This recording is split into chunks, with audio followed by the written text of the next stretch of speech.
प्रिय छात्रों, welcome to Lucky coaching classes. जैसा कि आपको पता है कि हमारा जो सिलेबस चल रहा है, अब रीजनिंग स्टार्ट हो चुकी है और कथन और निष्कर्ष हो चुका, कथन एवं तर्क हो चुका है और ये चैप्टर है कथन एवं पूर्व धारणाएँ। इससे रिलेटेड क्वेश्चंस बहुत आते हैं और आपको पता है कि हम सबसे पहले रूलिंग्स फॉलो कराते हैं, क्योंकि रूलिंग्स के बिना सीधे क्वेश्चंस पर आ जाएंगे तो वो कंफ्यूजिंग पैदा हो जाएगी। और रूलिंग्स ऐसा बनाए हैं कि इसमें 100% आपका श्योर आंसर आना है। तो यहाँ पर देखते हैं कि पूर्व धारणा है और नीचे हमने लिखा है कि पूर्व धारणा नहीं होगी। ठीक, तो पहला है रूलिंग्स में कि पूर्व धारणा कथन पर आधारित होना चाहिए, कथन से ही रिलेटेड होना चाहिए, तब हमारा वो पूर्व धारणा हम एक्सेप्ट करेंगे। अगर कथन के बाहर कोई आप तर्क दे रहे हैं तो वो गलत रहेगा। दूसरा है कि कथन में सलाह और परामर्श अगर दिया जा रहा है तो वो भी पूर्व धारणाओं में शामिल होगा। तीसरा कि कथन में अगर विज्ञापन दिया जा रहा है तो वो भी पूर्व धारणा जो है एक्सेप्ट किया जाएगा। देखिए, इसमें कथन और तर्क में और कथन और पूर्व धारणा में अंतर काफ़ी है, दोनों के रूलिंग्स में अंतर है। ठीक, चौथा है अगर सरकारी आदेश दे रहा है, जनहित में जारी सूचना दे रहा है, कोर्ट के फैसले हैं, मनोवैज्ञानिक विचारधाराएं हैं, तो वो भी पूर्व धारणाएं ही रहेंगी। इसलिए कि अगर बाय द वे आप जैसे यहाँ पे हमने लिखा कि जनहित में जारी सूचना, अब जनहित में अगर आप कोई काम करते हैं जो इलीगल है और गवर्नमेंट के या पब्लिक को नुकसान हो रहा है, तो वहाँ पर जनहित में जारी जब सूचना की जाएगी कि सपोज देन आपने चक्रोड पर कोई काम बना लिया, तो अब जनहित में जारी सूचना की जाएगी कि ये चक्रोड से जो बनी है उसको हटा दिया जाए, क्योंकि इससे पब्लिक को प्रॉब्लम हो रही है। तो ये सारे आदेश जो है पूर्व धारणाओं में शामिल होंगे। और कौन कौन से पूर्व धारणाएं नहीं होंगी? अगर नकारात्मक दे रहा है तो वो पूर्व धारणा नहीं होगी। अगर पूर्व धारणा में दिया कि केवल सिर्फ एकमात्र वर्ड इस्तेमाल हो गया पूर्व धारणा में, तो वो भी नहीं में रहेगा। और अगर यहाँ पर भी इस्तेमाल हो गया पूर्व धारणा में कि सभी है, प्रत्येक है, कुल है, तो भी पूर्व धारणाएं नहीं में काउंट होंगी कि पूर्व धारणाएं नहीं हैं। ये आपके 4 रूलिंग्स मेन हैं जिससे क्लियर कर लेंगे। और 3 रूलिंग्स ये हैं, वैसे तो बहुत सारे हैं लेकिन उसका कोई खास असर नहीं रहेगा। ये 7 रूलिंग्स परफेक्ट रूलिंग्स है। अब देखते हैं क्वेश्चन हमने यहाँ लिखा है, कह रहा कथन में मैं जब भी परेशानी में होता हूँ प्रभु का स्मरण करता हूँ। अब देखिए पूर्व धारणा में क्या दिया है कि प्रार्थना से समस्याएं हल हो सकती हैं।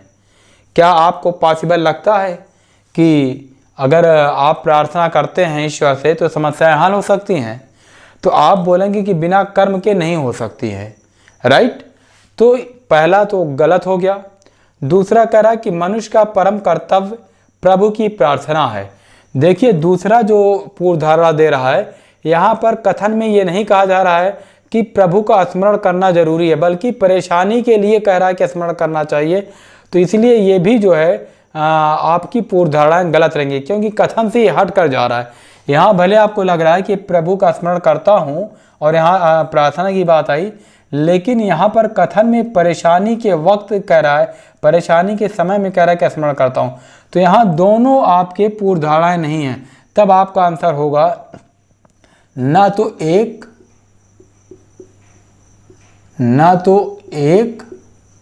और ना तो 2, अंतर्निहित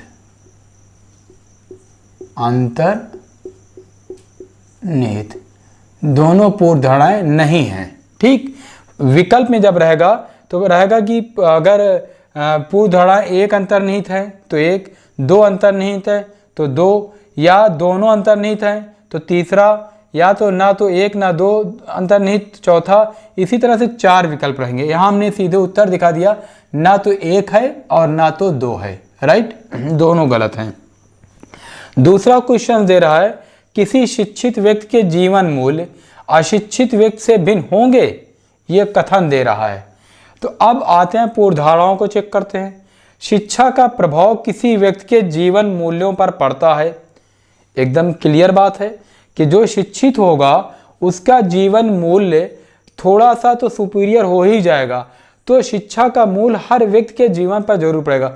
पहली पूर्व धारणा तो एकदम सही है कि शिक्षा का महत्व हमारे जीवन पे पड़ता है। दूसरा कह रहा है एक अशिक्षित व्यक्ति के कोई मूल्य नहीं होंगे। देखिए यहाँ पर नहीं वर्ड आ गया, पहली बात तो नकारात्मक आ गया।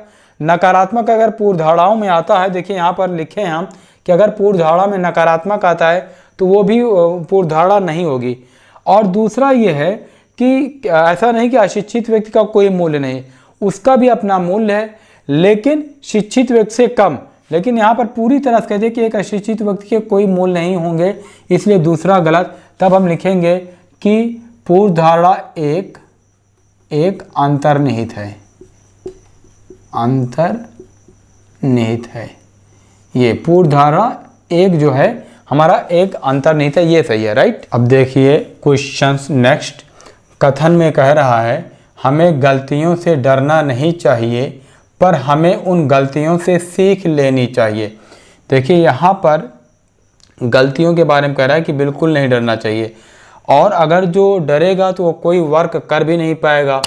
पूर्व धारणाएं दे रहा है, जब हम कुछ कार्य कर रहे हैं तो कुछ गलतियां हो सकती हैं, एकदम क्लियर बात है। देखिए हमेशा ये कथन और पूर्व धारणाओं को अपने ऊपर फॉलो कर देखिए कि क्या सत्यता है, कथन से भी उसका रिश्ता हो और सत्यता से भी उसका रिश्ता हो। तो जब हम कुछ कार्य कर रहे हैं तो कुछ गलतियां हो सकती हैं, ये भी संभव है। तो हमारा पहला पूर्व धारणा एकदम सही है।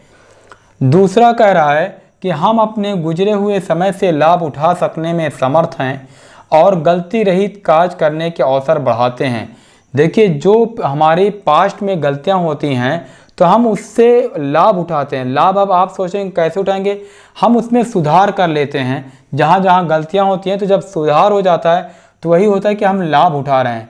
ये नहीं कि हम अक्सर लोग कहते हैं कि यार ये गलती हो गई, गलती होना कोई वो नहीं है, उसको सुधार करना वो आपको प्रॉफिट दे रहा है। और इसीलिए आगे फिर कह रहा है कि और गलती रहित कार्य करने के अवसर बढ़ते हैं। तो हमारा दोनों पूर्व धारणाएं अंतर्निहित हैं। हम यहाँ लिखेंगे कि दोनों पूर्व धारणाएं अंतर्निहित हैं, राइट, अंतर्निहित हैं।